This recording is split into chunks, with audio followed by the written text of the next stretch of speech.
Hello everyone, কি অবস্থা সবার? ভাবতেছিলাম নতুন একটা এক্সপেরিয়েন্স শেয়ার করি, সেটা হচ্ছে জিপ ফাইল আনজিপ করার ব্যাপারে। তো আমি যদি আমার স্ক্রিনটা একটু শেয়ার করি। আচ্ছা, তো এইটা হচ্ছে আমার স্ক্রিন দেখা যাচ্ছে, হ্যাঁ। তো এটা হচ্ছে গত জুন মাসের 30-এর কাহিনী। একটা বাইরের সাথে আমার কথা হচ্ছিল, তো হচ্ছে আমাকে একটা জিপ ফাইল দিছে এবং আমাকে বলছিল জিপ ফাইলের মধ্যে একটা পিডিএফ ফাইল আছে, তুমি একটু এটা এক্সট্রাক্ট করে হচ্ছে ডাবল ক্লিক করে চেক করে এমন কিছু বলছিল আর কি। তো পরে আমি তাকে বললাম যে ঠিক আছে, তাইলে হচ্ছে আপনি আমাকে ডিরেক্টলি পিডিএফ ফাইলটা আমাকে এখানে দিতে পারেন। তো ও আমাকে বলতেছে যে না, এখানে দিব না, আমার কাছে জিপ ফাইলটাই আছে, এটা তুমি নাও, নেওয়ার পরে হচ্ছে এটা তুমি এক্সট্রাক্ট করে ডাবল ক্লিক করে প্লে করে ওপেন করে দেখো কি অবস্থা, ওখানে হচ্ছে রিকোয়ারমেন্ট। তো আমি হচ্ছে আমার কাছে একটু ঘাপলা মনে হচ্ছিল যে কি ব্যাপার, পিডিএফ ফাইল এখানেও দিতে পারতো, সে আবার জিপ ফাইল দিচ্ছে। তো পরে ওই পিডিএফ ফাইলটা আমাদের যে হচ্ছে একটা ওয়েবসাইট আছে, সেটা হচ্ছে টোটাল ভাইরাস। তো টোটাল ভাইরাসে যে আমি চেক করে দেখি, টোটাল ভাইরাস ডিটেক্ট করতে পারতেছে না, ওখানে কিছু নাই বলতেছে। এরপরে আমি আবার মোটামুটি করলাম, এক্সট্রাক্ট করার পরে হচ্ছে ওটা দেখলাম যে ওর মধ্যে একটা ফাইল আছে, ফাইলের লাস্টে হচ্ছে ডট পিডিএফ, দেন হচ্ছে আবার ডট ইএক্সি ফাইল। দেন আমি ক্লায়েন্টকে বললাম আবার, আচ্ছা ঠিক আছে যে তুমি হচ্ছে আমাকে, হ্যাঁ, পিডিএফ এর কথা বলে ইএক্সি ফাইল কেন দিছো? দেন ওই ফাইলে হচ্ছে আমি এই যে এটা যেটা ছিল পিডিএফ ফাইলের, এখানে হচ্ছে আমি একটা রিপোর্ট দিই, স্প্যামে ঢুকে যায় অটোমেটিক্যালি। দেন হচ্ছে ওটা মেসেজটা আবার চেক করার পরে ফাইবার তার অ্যাকাউন্টটা খেয়ে দেয়, মানে তার অ্যাকাউন্টটা নাই। এখন এই যে বায়ারটা আমার, এটা হচ্ছে আমার এই বায়ারটা, হ্যাঁ, এই যে এই বায়ারটা, এই যে হোয়াই ডিড ইউ সেন্ড, এই যে লাস্ট মেসেজ দেখা যাচ্ছে, দেখেন এটা কিন্তু প্রো ক্লায়েন্ট, ফাইবারের প্রো ক্লায়েন্ট।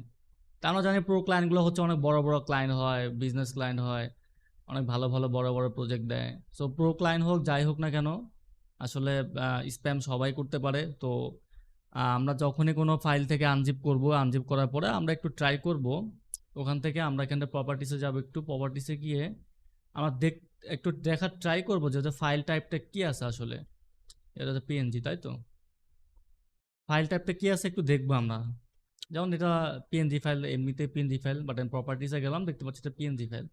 তো আমরা একটু প্রপার্টিসটা চেক করে নেওয়ার ট্রাই করবো যে আসলে ওইটা কি ফাইল। অনেক সময় দেখা যাচ্ছে যে ভিডিওর থাম্বনেলও থাকে ওর ভিতরে, বাট ভিতরে হচ্ছে ইএক্সি ফাইল তারা দিয়ে দেয়, অনেক বড় নাম দিয়ে দেয়। আমরা ট্রাই করবো একটু ম্যানুয়ালি চেক করে নিতে। আর এখানে যদি আমি একটু আরেকটু কথা বলি, এখানে উপরে একটা দুইটা, এখানে আরো তিনটা, তিনটা ক্লায়েন্ট আমার স্প্যামে, এগুলা কিন্তু প্রো ক্লায়েন্ট। এদের সাথেও ডিফারেন্ট স্টোরি আছে। আর এটার কথা যদি বলে, হ্যাঁ, 5টা আমাকে জোকারের ইমোজি পাঠাইছিল, ওর সাথে আমার ডিফারেন্ট একটা এক্সপিরিয়েন্স হয়েছে, ওটা নিয়েও আমি ভিডিও বানাবার আশা করি শেয়ার করবো সবার সাথে।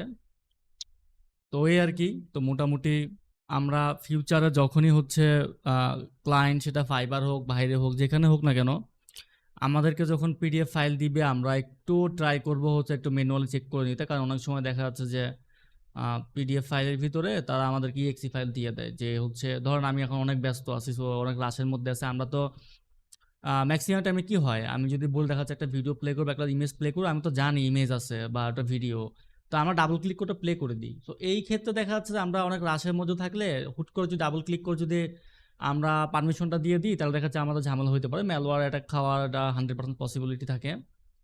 তো এই হচ্ছে বিষয়ে ক্লায়েন্ট, সেটা ফাইবার হোক, মার্কেট প্লেস হোক, বা হচ্ছে আউটসাইডে যেখানে হোক না কেন, জিপ ফাইল দিলে ডাবল ক্লিক করার আগে আপনি একটু দেখে নেবেন ফাইলটার টাইপটা কি আসলে।